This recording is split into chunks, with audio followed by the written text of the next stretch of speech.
ደብረ ዘይትን ኣብ ገብረ መንፈስ ቅዱስ ሲል ምንታይ እዩ ቡቁልቲ ዝውላዕ ዘሎ ኢልኩም እትጥይቁ ብዙሓን ምእመናን ኣለኹም ብዝበለፀ እዚ ባህል እዩ ስርዓት እዩ ስለዚ ደብረ ዘይቲ ቡቁልቲ ንወልዐሉ እንታይ እዩ ደብረ ዘይቲ ኣብ ደብረ ዘይቲ ጎይታና መድሓኒና ኢየሱስ ክርስቶስ ስለ ነገረ ምጽአት እተናገረሉ ከምኡ እውን ትንሳኤ ከም ዘሎ ከም ንልዓል ዝነግር እዩ ቡቁልቲ ኣዚካ ከም ልበቁል ንሕና እውን ኩላትና ከም ንበቁል ከም ንትስእ ማለት እዩ ትምሳል እዩ ኣቦታትና ስርዓት ለቐመጥዎ እዚ ናይ ቃል ቢትበሃል ስርዓት እዩ ኣብ ጽሑፍ ብዙሕ የለን ማለት እና ቦታትና ግን ቡቁልቲ ልበቁል ዘሎ ደብረ ዘይት ትንሳኤ ስለ ትንሳኤ ተነገረሉ ስለ ምጽአት ተነገረሉ ክንልዓለና ኣባግዕ ብየማን ጻድቃን ብየማን ሃጣን ብጸጋም ዝብል ማለት እዩ እንደገና ደሞ ትዝበቀለ ቡቁልቲ ልዋዕሉ ዘ ለይበቁል ደሞ አው ደሞ ናይ ኃጢአተኛ ምሳሌ እዩ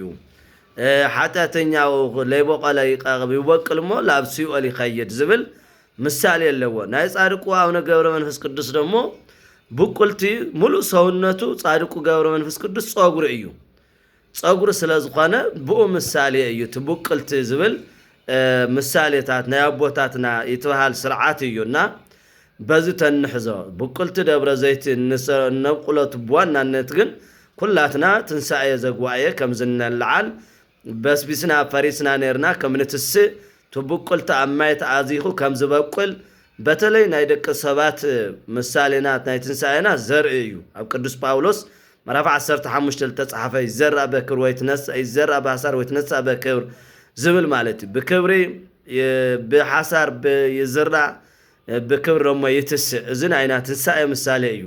ብዘለጸ ደሞ ኣብ ደብረ ዘይቲ ኩላ በቁልትና በቆልና እናበላዕና ኢና ንርከብት ዋና ግን ትንሳኤ ክንሓስብ ይግባእ ክንልዓል ኮይና ጽቡቕ ለሂ ሰናይ ገብሩ ይወጹ ትንሳኤ ዘለክብር ወለሂ እኩየ ገብሩ ይተነሱ ትንሳኤ ዘለደይን ዮሐንስ ወንጌል ان كركلنا مات صبغ زغورو او صبغ تنساي كل عليهم حما زغور دمو اب حما صراح كل يوم اب دين زلو فرد زلو يوم زل علي بلنا سلازي كلاتنا دبر زيتي بوقلت نول عزلنا سلا تنساي لملاخت مقانو بوبوتاتنا قال ورد وارد ينبر بصحف بزح يلن معناتنا بزح حزنا ነገረ ምጽአት ዓለምን ሰማ ዓለም በሙሉ መስተፈት ኩሉ ትንሳኤ ጓየ ከም ዝልዓል ትንሳኤ ከም ዘሎ ክንአምን ከም ሰድቃውያን ትንሳኤ ሙታን የለን ንብል ዘይኾነስ ትንሳኤ ሙታን ከም ዘሎ ንአምነሉ ተምሳሌት እዩና ትቡቁልቲ ስለዚህ ጽቡቕ ናይ ደብረ ዘይት በዓል ይግበረና አሜን